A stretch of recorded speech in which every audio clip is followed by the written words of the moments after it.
வருஷம் ட்ரை பண்ணேடா, இன்னுமாடா உன்னால முடிக்க முடியல. உங்க அப்பா சொல்லலாம், நீ இந்த 4 வருஷம் வேலை பார்த்திருந்தா உருப்பிட்டுப்பேன்னு. உங்களுக்கு மட்டும்தான் உங்களை பத்தி தெரியும், எந்த இடத்தை தொடக்கூடிய சக்தி எனக்கு இருக்கிறது என்று. சில வெற்றிக்கு சில காலங்கள் எடுத்துக்கொள்ளும், சில வெற்றிக்கு சில காலம் வேணும். இன்னைக்கு ஈரோடு மகேஷுடைய பேச்சு இன்னைக்கு இவ்வளவு தூரம் உட்கார்ந்து கேட்கறாங்கன்னா, எனக்கு பின்னாடி 15 ஆண்டு கால உழைப்பு இருக்கு, 15 ஆண்டு கால அவமானம் இருக்கு, 15 ஆண்டு கால விமர்சனம் இருக்கு. அதையெல்லாம் தாண்டி மட்டும்தான் ஒரு மனுஷன் ஜெயிக்க முடியும். கோபுரத்தை பார்த்து வியக்கிற மனிதர்கள் யாரும் அஸ்திவாரத்தை பற்றி பேசுவது கிடையாது. அஸ்திவாரத்தை பற்றி நினைப்பவன் மட்டும்தான் கோபுரம் வளர்ப்பதற்கு தகுதியானவன் என்பதை இங்க இருக்கிற அத்தனை பேரும் மனதிலே தெளிவாக பதிய வைத்துக் கொள்ளுங்கள். இப்ப சொல்ற மிஸ்டர் 2,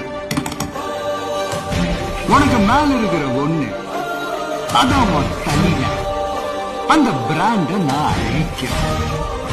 மறுபடியும் உன் கட்சி ஜெயிச்சாலும் சரி, உன் தலைவனை நான் ஜெயிக்க மாட்டேன். அவர் எந்த தொழில நின்னாலும் நான் அங்க எதிர்த்து நிற்கிறேன். அந்த பிராண்ட நான்